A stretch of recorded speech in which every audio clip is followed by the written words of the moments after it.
Hello friends, आप सभी का एक बार फिर से इस चैनल पर स्वागत है। मैं दीपेश और आप देख रहे हैं दीपेश तिवारी एजुकेशन। दोस्तों, हम पहले चर्चा कुछ कर चुके हैं टेंसेस पे, और टेंसेस पे प्रेजेंट टेंस की हम बात कर रहे थे। और प्रेजेंट टेंस में हमने क्या क्या पढ़ लिया है? प्रेजेंट इंडेफिनिट, प्रेजेंट कॉन्टिन्यूअस और प्रेजेंट परफेक्ट। आज हम पढ़ने वाले हैं प्रेजेंट परफेक्ट कॉन्टिन्यूअस। आइए देखते हैं क्या क्या इसकी विशेषताएं हैं, कैसे सेंटेंसेस इसके अंतर्गत आते हैं। इस शब्द से तो आप परिचित ही होंगे, परफेक्ट और कॉन्टिन्यूअस, क्योंकि आपने प्रेजेंट परफेक्ट भी जान लिया है क्या होता है, और कॉन्टिन्यूअस भी जान लिया है। तो इन दोनों टेंसेस को जो मिला के टेंस बनता है उसको कहते हैं प्रेजेंट परफेक्ट कॉन्टिन्यूअस।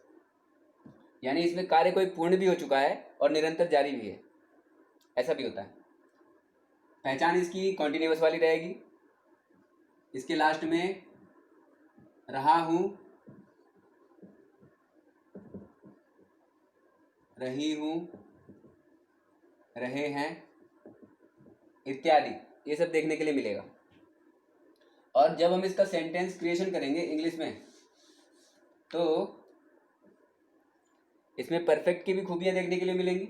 यानी जो इसकी हेल्पिंग वर्ब है, हैज़ और हैव है, पर इसके साथ हम बीन लगाएंगे साथ में। उसके बाद वर्ब की फर्स्ट फॉर्म और आईएनजी का उपयोग करेंगे। इसके अलावा इसमें समय भी एक खास तत्व है। इसमें समय का भी हम वो उपयोग करते हैं। एक उदाहरण देख लेते हैं, अच्छी तरह से समझ में आ जाएगा आपको। वह 7 बजे से तुम्हारा इंतजार कर रही है।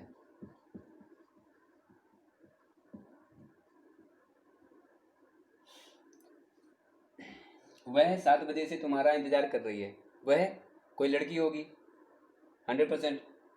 तो इसका सेंटेंस क्रिएशन हम कैसे करेंगे? शी, उसके बाद हम हेल्पिंग वर्ब का यूज करेंगे, हैज। चूंकि ये सिंगुलर है शी, इसलिए हैज, उसके बाद बीन, शी हैज बीन, उसके बाद verb in first form plus ING. She has been waiting for you since 7 o'clock। Okay, वह 7 बजे से आपका वेट कर रही है, इंतजार कर रही है। She has been waiting for you since 7 o'clock। अब इसमें जो सिंस है, सिंस और फॉर का हम यूज करते हैं टाइम का जो स्पैन है उसको बताने के लिए, समय को प्रेजेंट करने के लिए। तो सिंस का जो यूज है हम निश्चित समय के लिए करते हैं। अगर समय जो है वो हमको परफेक्ट पता है कि जैसे 7 बजे से ही आपका वेट कर रही है, तो समय तो पक्का है। और अगर हमें समय का ज्ञान नहीं है, समय अंदाजे में दिया गया है, जैसे 1 महीने, 2 महीने, 1 साल, 2 साल, जब ऐसे सेंटेंस आएंगे जिसमें इस तरह का समय दिया हो, तब हम फॉर का यूज करेंगे। और ये जो हैज हैव का यूज है उसको मैं आपको बता देता हूँ। देखिए, सिंगुलर नंबर के साथ अगर जो सब्जेक्ट है सिंगुलर है तो उसके साथ हम हैज का यूज करेंगे। और अगर सब्जेक्ट प्लूरल है या उसके अलावा आई और यू है, इसके साथ हम हैव का यूज करेंगे। ओके, और कुछ सेंटेंसेस बना के देख लेते हैं और अच्छी तरह से इसको समझ लेते हैं हम। मैं पिछले 5 साल से, मैं पिछले 5 वर्षों से अंग्रेजी सीख रहा हूँ। इसको हम कैसे बोलेंगे? आई, आई सिंगुलर है, पर मैंने जैसे जैसे कि अभी बताया है, इसके साथ हम हैव का यूज करेंगे। तो आई हैव बीन लर्निंग, सीखना मतलब लर्निंग, क्या? लर्निंग इंग्लिश, इंग्लिश सीख रहा हूँ ना, English for last 5 years, last 5 years. Okay, मैं पिछले 5 साल से अंग्रेजी सीख रहा हूँ। तो पिछले के लिए हम लास्ट 5 ईयर्स लगाएंगे, पिछले 5 साल से। Okay, I have been learning English for the last 5 years. ऐसे क्रिएशन करना है इनका। अब कितने तरीके से सेंटेंसेस हम बना सकते हैं इस टेंस में, उसके थोड़े उदाहरण देख लेते हैं। इसी को उदाहरण मान के चलते हैं। अब मान लीजिए वह 7 बजे से तुम्हारा इंतजार नहीं कर रही है, नकारात्मक वाक्य, तो कैसे बनाएंगे इसको? इंतजार नहीं कर रही है, सिंपल, शी हैज नॉट लगा देंगे बीच में, मतलब हेल्पिंग वर्ब जो है हैज, हैव और बीन के बीच में हम नॉट लगा देंगे जब भी नकारात्मक वाक्य आएगा तो। She has not been waiting for you since 7 o'clock। Okay,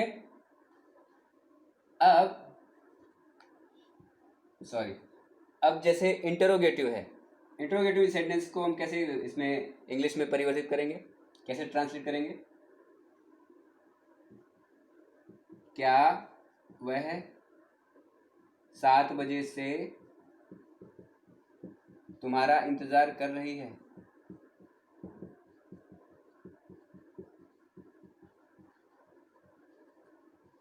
question mark. तो ऐसे इसको हम इंग्लिश में कैसे परिवर्तित करेंगे, कैसे ट्रांसलेट करेंगे? सबसे पहले तो ले आएंगे helping verb, has she been waiting for you since 7 o'clock? Question mark. Okay,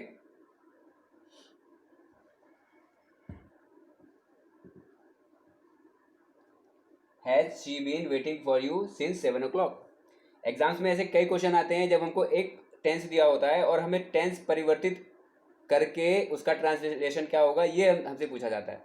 तो आपको टेंस का ज्ञान होना जरूरी है, कोई भी कॉम्पिटिटिव एग्जाम्स की आप तैयारी कर रहे हो। इसके अलावा विभिन्न परिस्थितियों में अगर आपको इंग्लिश में बोलना है, इंग्लिश में वार्तालाप करना है, तो बहुत ही आवश्यक है कि आपको ये सारे रूल्स पता हो और उसको आप अप्लाई करें।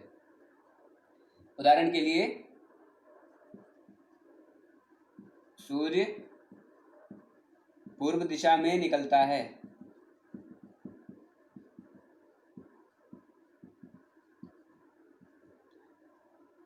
आपसे ये क्वेश्चन है कि क्या हम इसको प्रेजेंट कंटिन्यूअस और प्रेजेंट परफेक्ट में रिप्रेजेंट कर सकते हैं?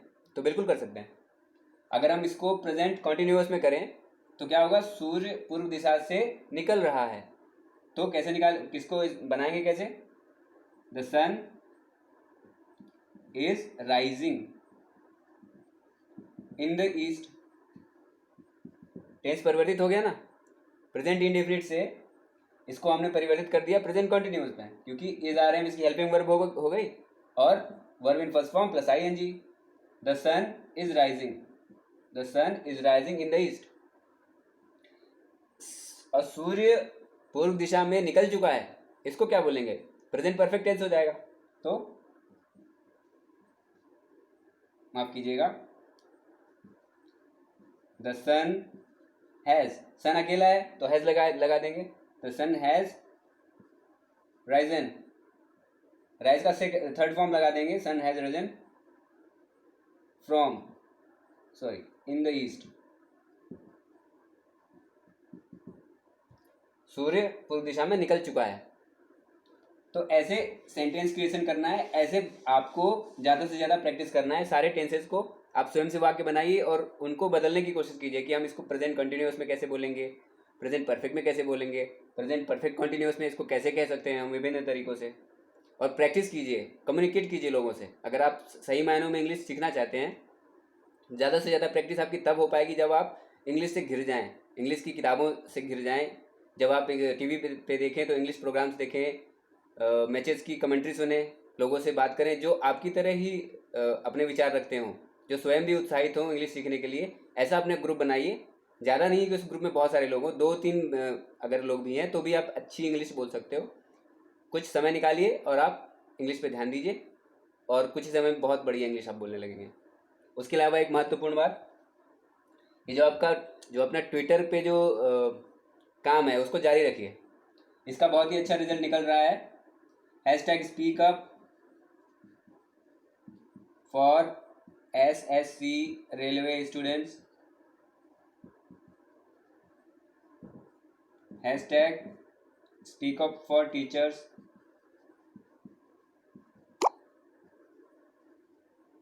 हैशटैग